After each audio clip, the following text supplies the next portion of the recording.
Assalamualaikum warahmatullahi wabarakatuh. Waalaikumsalam warahmatullahi wabarakatuh. Qul huwallahu ahad, Allahus samad, lam yalid wa lam yulad wa lam yakul lahu kufuwan ahad. Alhamdulillah, alhamdulillahillazi ja'ala syahra ramadana sayyidina suhur. Wassalatu wassalamu ala asyrafil anbiya'i wal mursalin Sayyidina wa maulana Muhammad wa ala alihi wa ashabihi ajma'in. Amma ba'd. Hasbunallahu wa ni'mal wakil, ni'mal maula wa ni'man nasir, wa la hawla wa la quwata illa billahi aliyyun nazir. Bapak Ibu sidang jamaah tarawih yang insyaallah dimuliakan dan diridhoi oleh Allah Subhanahu wa taala. Alhamdulillah, kembali kita tidak henti-hentinya memuji kebesaran Allah, karena kebesarannya lah sehingga Allah tak henti-hentinya pula memberikan kita nikmat, baik nikmat sehat maupun nikmat kesempatan, sehingga kita bisa kembali hadir membuktikan kehambaan kita untuk meraih berbagai keberkahan di bulan suci Ramadan. Mudah-mudahan segala amalia Ramadan kita diterima di sisi Allah, dan sehingga Allah memudahkan segala urusan kita dan memanjangkan umur kita insyaallah. Bapak Ibu yang insyaallah dirahmati dan diridai oleh Allah Subhanahu wa taala. Ingatan kita baru-baru kita menunggu bersama-sama di masjid kita untuk memasuki satu Ramadan. Ternyata malam ini kita sudah berada pada posisi malam ke-15. Betul-betul begitu namanya waktu, begitu cepat berlalu Bapak Ibu yang dimuliakan Allah. Karena kita harus pahami bahwa satu-satunya tamu yang tidak boleh ditahan-tahan itu cuma Ramadan. Kalau kita kedatangan orang tua dari kampung, belum habis kita punya rindu, masih bisa ditahan-tahan. Ondoni Allah mak benih sih. Tapi Ramadan Bapak Ibu tidak ada istilah ditahan-tahan. Pokoknya kalau tiba saatnya satu Syawal, biar bagaimanapun kita cintainya, biar bagaimanapun kita sayanginya, biar bagaimanapun kita meneteskan air mata, kalau tiba saatnya satu Syawal pasti mengucapkan wassalam, meninggalkan kita bagi orang yang beruntung dan orang yang rugi.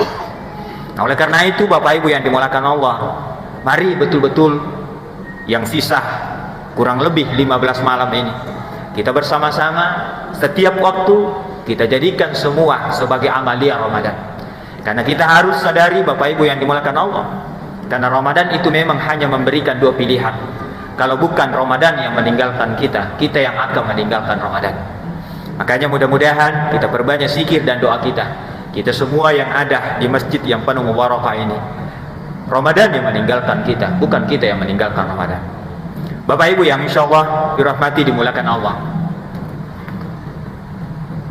salah satu kehebatan dan keberkahannya Ramadan itu memiliki berbagai nama.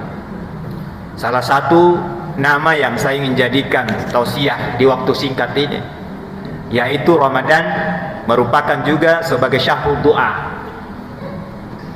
Ramadan juga merupakan adalah bulan berdoa, di mana doa-doa kita yang kita panjatkan insya Allah akan mengijabahi. Nah, oleh karena itu Bapak Ibu yang dimuliakan Allah, mari mumpun masih ada beberapa malam ini kita perbanyak zikir dan doa kita, yang memang merupakan sunnatullah untuk selalu kita perbanyak zikir dan doa kita, apalagi di bulan Ramadan. Karena kita semua pahami bahwa tidak ada satupun manusia yang tidak memiliki cita-cita dan harapan. Apatah lagi kalau doa seorang ayah terhadap anaknya, begitu juga sebaliknya anak terhadap ibunya dan bapaknya. Walaupun di kondisi kita saat ini Bapak Ibu yang dimuliakan Allah, terkadang ada sebagian saudara kita menganggap doa itu tidak begitu penting, sehingga terkadang ada kita lihat orang kalau dia sudah salat, nah tinggal kami tidak perlu berdoa. Orang seperti itu kita dicap oleh Allah termasuk hamba yang sombong. Karena kenapa Bapak Ibu yang dimuliakan Allah, berdoa saja belum tentu diijabah oleh Allah, apatah lagi kalau kita tidak berdoa.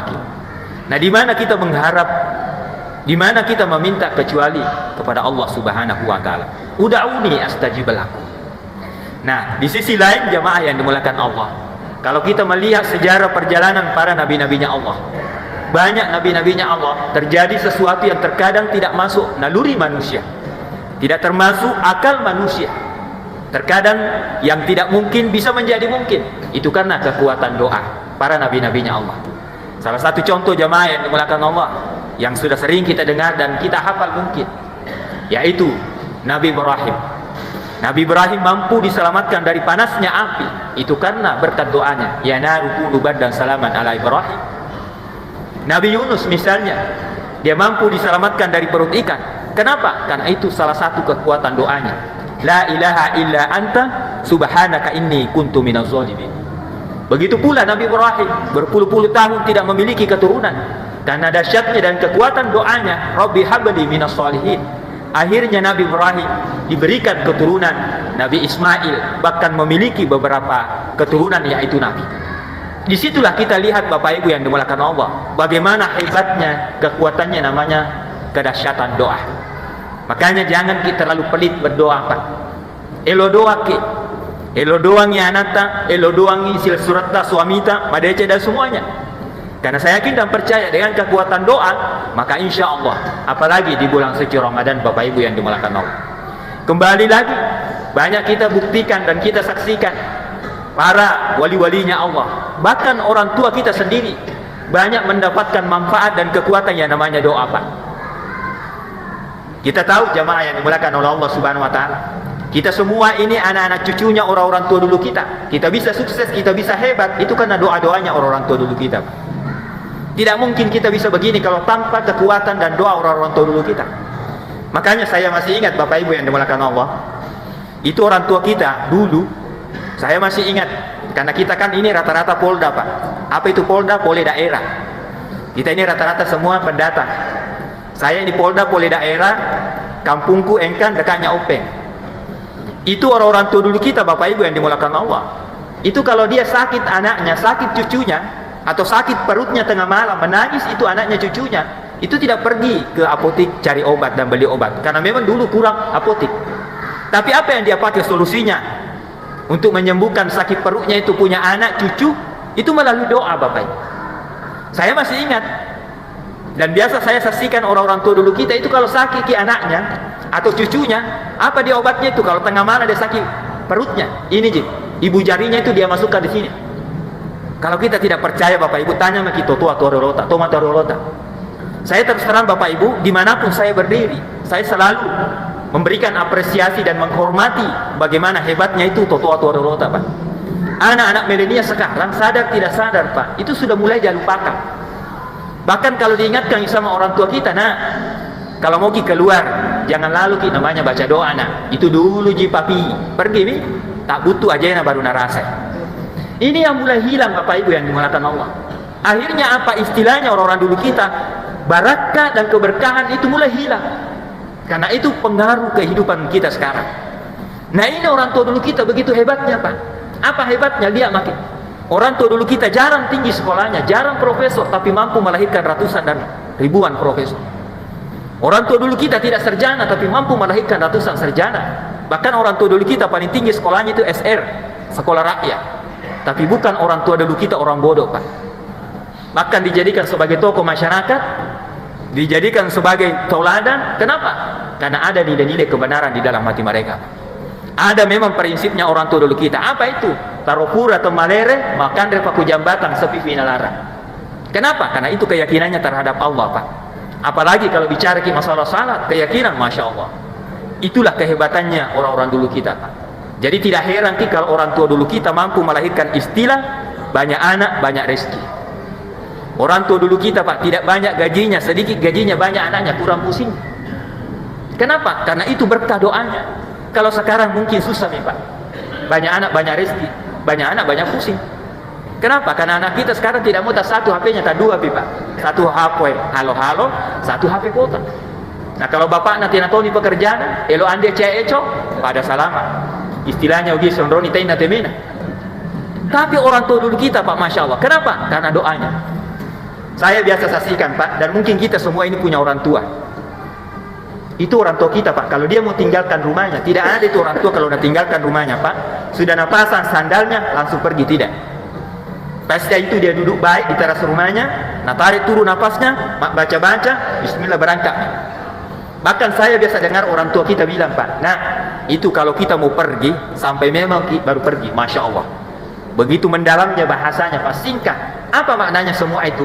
Kau pergi, jangan lupa hadirkan Allah. Ini yang mulai sekarang Bapak Ibu yang dimulakan Allah. Itulah sebabnya Bapak Ibu, saya biasa lihat dan saksikan para orang tua kita kalau datang dari kampung di rumahnya anaknya, tidak ada itu satu nak tanyakan, Pak, apa Ji? Masjid. Di mana masjid? Di sini nak. Itu belum pintu asam. Kalau sudah asam itu tidak mau ditahan pantatnya itu mau pergi di masjid. Itu orang tua dulu kita. Makanya orang-orang tua dulu kita itu, Pak, kalau dia cari rumah, dia cari posisi-posisi dekat masjid. Tapi di era sekarang, Pak, terbalik nih. Bukan masjid dia cari, mall. Ini yang mulai hilang jamaah yang dimulakan Allah. Makanya Ramadan kembali ini datang mengajari kita, menanamkan kepada kita, anak-anak kita, keluarga kita, mari kita selalu perbanyak doa kita, zikir kita. Karena doa itu kekuatan yang tidak bisa dijangkau oleh nalar manusia, Bapak Ibu yang dimulakan Allah. Hadirin dan hadirat yang dimulakan Allah. Dan salah satu doa memang yang selalu kita baca dan dianjurkan menjadi wirid, zikir, dan doa di bulan suci Ramadan, ya mungkin semua sudah kita hafal. Yang biasa kita dengarkan doa itu kita baca sebelum buka puasa dan biasa dibaca antara dua rakaat salat tarawih kita. Apa doa itu? Yang sudah kita hafal. Tapi maknanya begitu mendalam. Nashhadu an la ilaha illallah wa nastaghfirullah.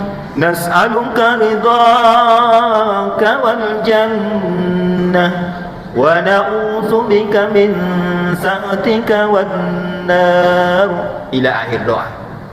Inilah salah satu doa yang selalu banyak kita dengarkan dan kita baca di bulan suci Ramadan, Pak. Kenapa kita selalu perbanyak menjadikan wirid ini selalu kita baca di bulan suci Ramadan? Karena ternyata di dalam doa ini Bapak Ibu ada 3 kandungannya yang luar biasa. Apa itu yang pertama? Di segi yang pertama, kalau doa ini kita baca itu selalu bentuknya jamak. Artinya kalau dalam bahasa Arab jamak itu selalu pakai kata-kata nahnu. Nashhadu an la ilaha illallah wa nastaghfirullah nas'aluka ridhaka wal jannah. Kenapa selalu kita pakai kata-kata nahnu? Ini kalau doa kita baca selalu kita pakai jamak nahnu, itu secara tidak langsung kalau kita berdoa, Pak, bukan hanya diri kita didoakan. Jadi bukan berdoa sekeki, kita mau selamat. Makanya ini kita doa, kita selalu pakai jamak. Itulah bagusnya Bapak Ibu, kalau kita berdoa saling mendoakan. Kadatong itu orang Pak, alena mimelo salama, alena mimelo tama suruga. Tapi kalau kita berdoa selalu pakai kata jamak, maka kita doakan semua. Makanya enaknya kita di masjid kita, Pak, Masya Allah, imam kita Al-Mukarram, dia yang baca doa baru kita semua jamaahnya amin. Masa di antara kita puluhan orang, Pak, tidak ada yang dijabah doanya? Itulah bagusnya kalau kita doa secara berjamaah, Pak. Jangan lihat dari penampilannya orang, stylenya orang. Jangan menganggap, Pak, bahwa saya ini penampilanku ustaz sudah diijabah demi doaku, belum tentu. Jangan menganggap saudara kita yang mungkin kerjanya hanya ojol, hanya penyapu-penyapu jalanan, tidak dijabah doanya, bisa saja. Karena itu doa kaitan dengan suasana kebatinan dengan Allah. Maka itulah pentingnya doa sekarang dihadirkan. Mungkin kita melihat semua, salah satu kemarin viral di media sosial, Pak, perjalanan cintanya Bojes dan dia.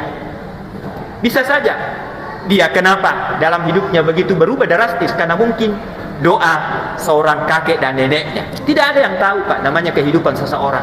Kalau Allah berkehendak, kun fayakun. Makanya inilah menjadi pelajaran bagi kita semua. Makanya ketika kita baca doa ini, nashhadu an la ilaha illallah, kami bersaksi tiada Tuhan selain Allah. Ini doa kita baca, Pak, itu mengandung untuk kembali menguatkan kita, keyakinan kita terhadap Allah. Artinya apa jamaah yang dimulakan Allah? Betapa banyak orang selalu baca 2 kalimat syahadat, Pak, tapi lentongina jamaah isaliwa. Dia selalu mengaku bahwa tiada Tuhan selain Allah, tapi di luar lentongnya parateknya suka meminta-minta selain daripada Allah. Kemarin, Pak, mungkin kita saksikan kasus yang viral buaya di Taman Apa. Ada orang mengakui begitu dan seterusnya. Ini kita takutkan keyakinan kita, Bapak Ibu yang dimulakan Allah. Dan salah satu kebiasaan kita saksikan di Indonesia dan mungkin di Makassar, itu kalau mau masuk Ramadan Pak, orang pergi ziarah kubur. Ziarah kubur tidak ada larangan Pak, kapan dan waktunya di mana. Tapi sepanjang kita tidak menyimpang dari tujuan ziarah kubur, karena tujuan ziarah kubur itu cuma dua: mendoakan orang yang mendahului kita, kemudian kita akan sadar bahwa suatu saat saya akan seperti ini. Itulah sebabnya Pak, kalau orang tua kita di kampung, kalau sudah nikah anaknya itu biasa dia suruh pergi ziarah kubur, itu pengantin baru. Gunanya apa? Supaya pengantin baru itu jangan lupa diri, jangan lupa bangun subuh, pergi ke ziarah kubur, supaya kau sadar suatu saat kau akan mati. Karena nikah itu luar biasa indahnya. Bagaimana luar biasa indahnya? Orang sudah nikah satu kali mau lagi dua kali. Makanya orang nikah itu suruh pergi ziarah kubur. Tapi ada orang kita lihat pergi ziarah kubur, pengantin baru dia salah gunakan itu ziarah kubur. Pergi misalnya kakeknya, kakek leba mak bunting ini sudah mak nikah kakek, tapi doakan ini suamiku kakek supaya dientengkan rezekinya, bisa tongi beli mobil baru. Na'udzubillahi min salik. Bukan dia datang justru mendoakan meringankan bebannya kakeknya, justru dia datang membawakan beban kakeknya. Kenapa lagi kakek mengusuruh doakan? Dia saja belum tentu pertanyaan selamat mungkar nakir. Ini masih banyak kita temukan Bapak Ibu yang dimuliakan Allah. Bahkan ada pernah saya temukan Pak, mau pergi ziarah kubur itu dia bawa tape, radio, pompo. Ditanya mau kemana pergi? Bawa tape, mau pergi rekreasi atau mau ziarah kubur? Tidak. Itu kakekku dulu waktunya hidup suka sekali dengan lagu dangdut. Na'udzubillahi min salik. Sadar kita musyrik, ingat ketauhidan kita kepada Allah. Masih ada kita temukan seperti ini Pak. Bahkan ada lagi satu Pak biasa. Saya saksikan, mau pergi ziarah kubur dia beli rokok surya. Kukira itu rokok surya mau nak kasih tukang baca-bacanya di situ, bacakan surah-surah pendek. Ternyata apa? Nah simpang di situ. Untuk apa? Dia bilang itu kakekku dulu waktunya hidup satu je rokoknya. Nah pakai rokok surya. La haula wala quwata illa billah. Inilah perilaku-perilaku yang kita takutkan semua Pak, menyimpan dari keyakinan kita. Begitu majunya Islam sekarang masih ada perilaku-perilaku yang begini, menduakan Allah Subhanahu wa taala. Na'udzubillah. Itulah sebabnya masuk Ramadan kita selalu kuatkan kembali keyakinan kita. Nashhadu an la ilaha illallah. Kemudian yang kedua, jamaah yang dimuliakan Allah, kita persingkat kandungan doa ini, wa nastaghfirullah. Ampunilah dosa-dosa kami semua. Jadi kalau orang suami rajin baca doa ini Pak, dia doakan juga anaknya, istrinya. Kalau dulu istrinya sebelum masuk Ramadan suka moro-moro, masih di kantor, Nabi bilang di mana lagi Bapak? Kita baca doa ini, kita minta ampunkan doanya istri kita. Begitu juga sebaliknya. Karena kita tahu Bapak Ibu yang dimuliakan Allah, tidak ada manusia pun yang tidak punya dosa. Sekarang Pak, adakah manusia dalam satu hari tidak tinggalkan namanya dosa? Tapi sebaik-baiknya manusia adalah ketika dia berdosa dia minta maaf kepada Allah. Disinilah Ramadan Bapak Ibu yang dimuliakan Allah. Kemudian yang terakhir, kandungan doa ini, nas'aluka ridhaka wal jannah. Masukkanlah kami ya Allah di dalam syurgamu dengan ridhamu. Saya kira Bapak Ibu yang dimuliakan Allah, ending terakhir dari usaha kita segala-galanya. Begitu juga di bulan suci Ramadan ini. Apa yang selalu kita minta? Kita ingin dimasukkan Allah di dalam syurganya dengan ridhonya. Tapi kita harus pahami Bapak Ibu yang dimuliakan Allah, tidak ada jaminan, tidak ada garansi dari Allah bahwa kita serumah ki istri ta anak ta di dunia ini, di Makassar ini, di Bukit Baruga ini, tapi belum tentu nanti serumah ki anak ta, cucu ta, istri ta di surganya Allah. Karena kenapa? Gambaran keluarga dalam Al-Quran itu ada 3. Yang pertama gambaran keluarga, suaminya penghuninya surga, istrinya dan anaknya penghuninya neraka. Siapa gambaran keluarga itu? Itulah gambaran keluarga Nabi Nuh. Kita tahu Nabi Nuh 950 tahun kurang lebih berdakwah, istri dan anaknya tidak mengikuti ajarannya Nabi Nuh. Jadi suaminya penghuninya surga, istrinya penghuninya neraka. Tidak menutup kemungkinan gambaran keluarga ini Pak ada di Makassar. Suaminya suami saleh, istrinya istri salah. Gambaran keluarga yang kedua Bapak Ibu yang dimuliakan Allah, sebaliknya, istrinya penghuninya surga, suaminya penghuninya neraka. Siapa gambaran keluarga itu? Itulah gambaran keluarga Fir'aun laknatullah. Dan tidak menutup kemungkinan ada juga tetangga kita seperti ini, istrinya istri saleh, suaminya suami salah. Kenapa? Karena tidak pernah lihat pintunya masjid, tidak pernah sholat, tidak pernah puasa dan seterusnya. Kemudian gambaran keluarga yang ketiga Bapak Ibu yang dimuliakan Allah, suami dan istrinya, anak dan cucunya, semua penghuninya surga. Siapa itu? Itulah gambaran keluarga Nabi kita Muhammad SAW. Dan mudah-mudahan kita semua jamaah di masjid besar kita ini, kita termasuk gambaran yang ketiga. Kita sama-sama anak tak di Bukit Baruga, serumah kita semua, cucu tak dan seterusnya. Tapi di surganya Allah, insya Allah kita juga serumah dan anak tak dan semuanya, insya Allah. Bapak Ibu yang dimulakan Allah, masuk hati memeluk gunung, apa daya tangan tak sampai. Masuk hati ingin lebih jauh menyampaikan pesan-pesan agama kita, apa boleh buat kita dibatasi oleh waktu. Saya tutup dengan suatu pantun. Kalau ada sumur di ladang, bolehlah kita numpang mandi. Kalau ada umur yang panjang, Allah boleh mempertemukan kita kembali. Kurang dan lebih jangan dimaafkan. Wabillahi taufiq wa sa'adah. Assalamualaikum warahmatullahi wabarakatuh.